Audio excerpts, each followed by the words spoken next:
QuickBooks Pro Desktop 2021. Multiple currencies, accounts receivable, revalue using current exchange rates. Let's get into it with Intuit's QuickBooks Pro Desktop 2021.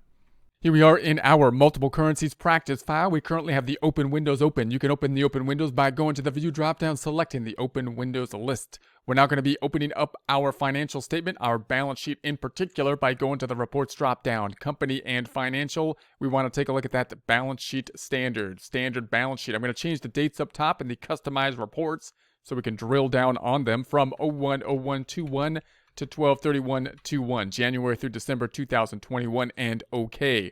In prior presentation, we put this accounts receivable on the books by entering an invoice. The invoice was to a customer who's going to be paying us in foreign currency. Therefore, this receivables in foreign currency. That doesn't mean it's recorded on the books right here in foreign currency. It's recorded here in the exchange rate in the US dollars, in the US dollar equivalent based on the spot rate that was in place at the point in time that the invoice was then created. But we're going to get paid at some point in the future. So it may well, as time passes, in other words, we might need to revalue this accounts receivable to the current rate that is the current exchange rate. So this might happen at the end of the month or the end of the year. So if I go back to the home page, let's just think about this a little bit further. If we have the create invoice here, the next step along the way is going to be to receive the payment. We're going to receive the payment in Canadian dollars, even though we record our books in US dollars. So when we receive the payment, we're clearly going to have to revalue as of the point that we receive the payment in terms of what's the current exchange rate, and we're going to have a gain or loss based on that difference. So we'll see that in a future presentation. But we also might have this situation between these 2 points in time where we have like the end of the month or the end of the year, and I need to revalue the accounts receivable even though I have not yet got the money, the Canadian dollars, at that point yet. And that's what we're thinking about now. So we have this accounts receivable on the books, and I just want to revalue it. I didn't get the money yet. I don't have the Canadian dollars. I just need to revalue them as of this point in time. So we will do that in our practice problem first. So I'm going to go into the practice problem and think about what that would entail in terms of just journal entries, and then we'll do it in the QuickBooks system.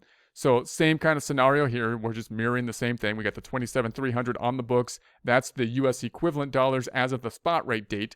And then we're going to say as of 5/30/1, we're going to revalue it. Now, in the case of this practice problem, we are revaluing it because this is the point in time that we're going to be receiving the Canadian dollars. But you can imagine the same process happening if it was if I needed to revalue the receivable at the end of the month on like 3/31 or something like that, we'd still need to possibly revalue the receivable. So the way to do that is to say, okay, well, I still have the 42,000, so let's pull out the trusty calculator. So trusty calculator, now we're going to say, all right, well, the current rate is that 0.68. So I can say, well, now the 42,000 is times the 0.68, it's worth the 28,560. So if I take that 28,560 minus the 27,300 that we currently have on the books, we have a difference or a change of 1,260. Or in other words, you could say that we have the 0.68 minus the 0.65, the difference being the 0.03, times the 42,000. That's going to be the adjustment that we're going to need. It's going to be that 1,260. It also gets a little confusing to think about, well, is that good or bad? Is this a gain or a loss? Now, when you calculate it, you can see whether it's a gain or loss because you'll see the receivable will go up or down. If the receivable goes up, it's a gain. But you can also think, well, you could see here that one Canadian dollar is now buying more US dollars. So I'm going to be able to, with one Canadian dollar, I can have more US dollars. So the US dollar got weaker in this case.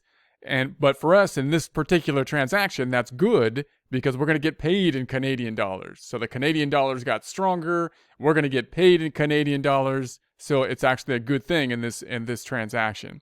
So we're going to say then the accounts receivable is going to be going up. So the accounts receivable valued in the Canadian dollars, or the Canadian dollar receivables we're going to get if we value in US dollars, is going to go up by, and we could say this will be equal to the difference in the exchange rates. So I'm going to subtract them with brackets, the 0.68 minus the 0.65 brackets times the 42,000 That's the difference. That's the change, is that 1,260 again. That's going to be the debit and the credit.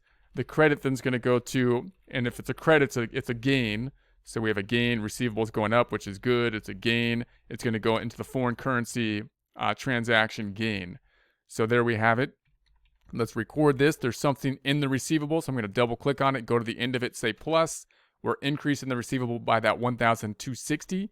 So that takes us to the 28,560. And then the foreign currency gain down here would be going up, increase in the foreign currency gain down below. Notice we're not adjusting like the sales line. The sales line is still on the books at the spot rate when we made the invoice, when we made the sale. And now we have this gain or loss that we are recording on the change in the valuation of the receivable that we have up top, in a similar way as we might do with like stocks or something like that are changing as time passes. So we have that recorded here. How would we do that in QuickBooks? Let's go into QuickBooks then and say, okay, if I go back to the home page, we entered the invoice here. Now I want to go to the lists drop down. I want to go to the item list, which is the currency list.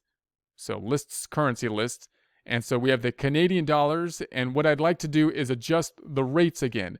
Now, in our practice problem, the rates are in the past because I'm doing this in the future. So what you would typically want to do is if I was doing this as of today, you would go to the activity information, download the latest rates, which are already these, and then you would have the latest rates that would be updated, and then you can basically record the transaction to update to those latest rates, which we'll do in a second. In our case, however, we're working in the future. So I'm going to double click on this Canadian dollar, and I'm going to add the future rate, which we then said was as of 05/30, I think it was 21. And the rate as of that point in time in our practice problem was, we said it was 0.68. 0.68. So I'm going to say 0.68. So that's what I need. Now I want to revalue the receivable as of that date. So I'm going to say, okay, now I got to enter the journal entry. Now you would think I'd have to enter a journal entry, but QuickBooks kind of does it for you. Now that I've entered the new rate in place, I can then say, okay, go to the activities, and I want you to make a currency adjustment. Make a currency adjustment as of the date of 05/30/21, the currency that I just put in place. And I would like you to adjust the Canadian dollar amounts. So the Canadian dollar amounts, the current rate being the 0.68, that's correct. So I'm going to go ahead and say calculate that now. And there it does our calculation. So it says, hey, it was 42,000. That's how much you're going to get. And the foreign balance, then it was the 27.3 was, I believe that's the original amount that was on there. Now we recalculated it at the 28,560. The difference then is a gain or loss of the 1,260, which is our same calculation that we had over here. That looks good. I'm going to check it off, and then I'm going to ask it to record this adjustment. So I'm going to say, there it is, save and close. I'm going to say save and close, and then let's see what it does. If I go back up to the balance sheet then, and I refresh this, I say don't ask me that again, and yes.